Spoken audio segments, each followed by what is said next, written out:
Have you ever been completely fine? You're having a good day, you're feeling confident, and then you grab your phone and you start scrolling on social media for about 5 or 10 minutes.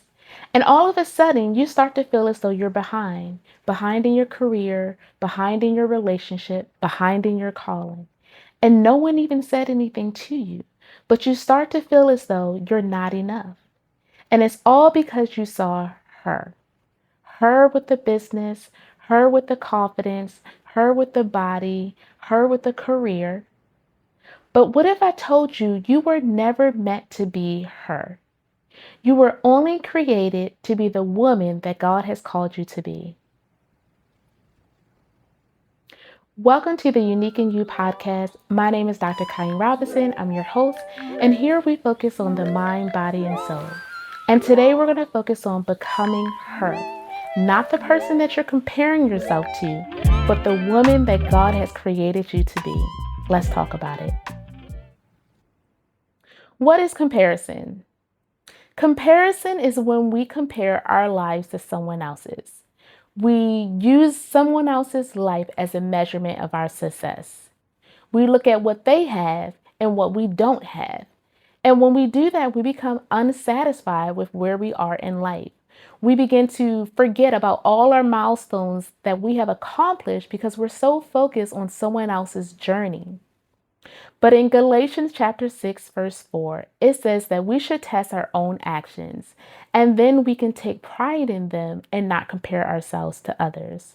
So, what Paul was saying in this scripture was that we should examine our own life.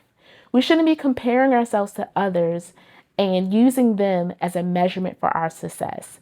But when we examine our own life and we look at our own obedience, our own growth, and our own motives, that's when we should get satisfaction. We shouldn't be looking at her and whether we're doing better than her or whether we're progressing like her, but we should be asking ourselves, am I walking in obedience to what God has told me to do? So next I want to talk about the different types of comparison. Comparison is not random. Comparison often shows up in the areas that matters most to us. And for some of us, that may be our careers.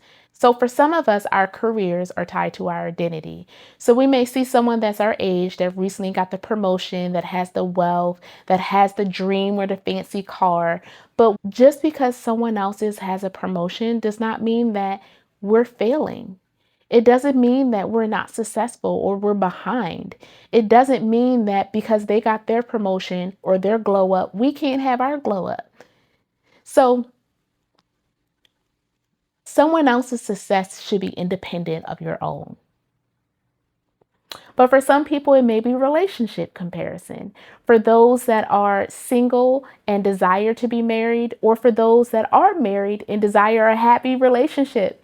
Valentine's Day just passed. You may have seen not a couple, but many photos of couple, cute photos on Facebook, and they appear to be happy going out on dates. But what we got to keep in mind, everything on Facebook is not real. So a lot of people, they post these pictures. We can't be comparing ourselves to another couple thinking that their relationship is happy because that's the highlight that they're showing on Facebook. We're desiring a certain relationship because we see a reel on Facebook, but that's not reality. We don't know the sacrifices. We don't know the compromise. We don't know the stress. We don't know the argument.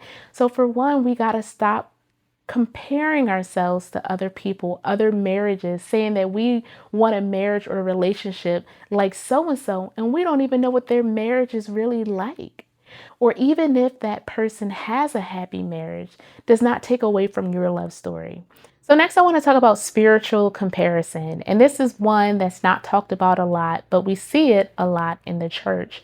So you may see someone that can pray for hours, 30 minutes at a time, or they can quote scriptures so fluently, or they're speaking in tongues, or whatever it is. And for some of us, we may be looking at them and feel as though we're behind. We may feel as though we are less than, or we're using that person as a standard and we're comparing ourselves to others. And what I want to bring up or remind everyone is that it is not a competition. We have all been graced in different areas. We all have different spiritual gifts. We're all at different walks and different stages with our walk. And our relationship is personal. It's a personal relationship with God. So we should not be comparing ourselves to other people and where they are. And it reminded me of a story in 2 Corinthians chapter 10, verse 12, where Paul was speaking to the leaders of the church. And at this time, they were comparing themselves to others or to themselves, saying that, oh, I can do this better. I can pray better, or I can prophesy better. And Paul was saying we should not be doing that. We should not be comparing ourselves to ourselves, but we should be using God as a standard. We're not using other people as a measurement tool. And that's just like us, whether it's in our careers, whether it's our relationships, whether it's our bodies, whether it's our spiritual growth, whatever it is, we should not be comparing ourselves to other people. So we talked about how comparison can be harmful. Early in the episode, we talked about how if we compare ourselves to someone that's ahead of us, that can cause us to feel insecure. And then I used the example of a job. If someone got a job promotion and we didn't, we may feel like we're behind. And then we also talked about comparison, where we compare ourselves to someone that is behind us and how that can cause us to feel prideful. And I used the example of when Paul was speaking to the leaders of the church and they were bragging and boasting about their works, and how Paul was saying that you should not do that. You should not be using or comparing yourselves to each other. That was a negative or harmful comparison. Now, comparison can also be seen as positive, and I'll provide an example. Let's say that you find someone and they're on their physical journey to lose weight, and you've been watching them consistently work out. They're posting up videos on social media and they're working out, and you're just seeing the pounds drop, and they lost 30 pounds, 30 plus pounds. Someone can look at that, or you may look at that and say, wow, that is so inspirational. That motivates me. I see her consistency. That is so inspiring. I can do that. That is a positive comparison because it energizes you and it motivates and fuels you versus pulling you down, making you feel less than, or making you feel as though you're not worthy or behind. So next, we're going to talk about practical ways on how you can stop comparing yourself to someone else. So the first thing that you want to do once you start to notice that you're comparing yourself to someone else is to name it, identify it, because that brings awareness that you are comparing yourself to someone and then helps to break the cycle. Number 2, ask what's triggering it. If you make a comment like, I want to be like her, what about her do you admire? Because you're not necessarily saying you want to be like her, but there's probably a trait that you admire in that person. Is it her consistency? Is it her discipline? Is it her happiness? And then that way you have information that you can work on yourself. Number 3, protect what you consume.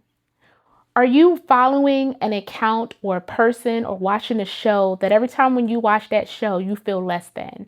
Or for example, let's say you're watching the Kardashians, and you shouldn't be watching that show anyway, but let's say you're watching the Kardashians and every time you watch that show, you feel as though you need $1 million home. Then you may need to take a break from that show. Number 4, practice gratitude daily. When you're able to practice gratitude and list out the things that you're thankful for, that leaves less room for comparison. Because as you start to name the things that you have, you think less about the things that you don't have, and you truly become appreciative. So start practicing gratitude on a daily basis. What are some things that you're grateful for? Whether it's your family, your job, your finances, these things sometimes we overlook because they are daily things, but they're so important and they're crucial. Number 5, stay in your assignment. Ephesians talks about how we are God's workmanship. We were not created by accident. We are all unique and created with a purpose. So we should not be comparing ourselves, our timeline, or our path with anyone else. We are all uniquely designed and handcrafted by God. So we don't become our best self by copying someone else, but we become our best self by aligning our habits to who we are meant to be. So we are asking the questions, who is God shaping us to be? What changes needs to be made in order for us to be a fuller version of ourselves? So we are not behind. God is not comparing us to anyone else. So why are we comparing ourselves to someone else? Our next episode, we're going to talk about natural hair in the Black community. So if you made it this far in this video, please subscribe to my YouTube channel so you can be alerted of upcoming episodes. So before we close, we have the featured earring of the week. And today we have these African shaped earrings. And just like you, they were designed with purpose. The color and the shape were all intentional. So if you're interested in these pair of earrings, visit my website at www.theuniqueinyou.com. Until next time, embrace the unique in you.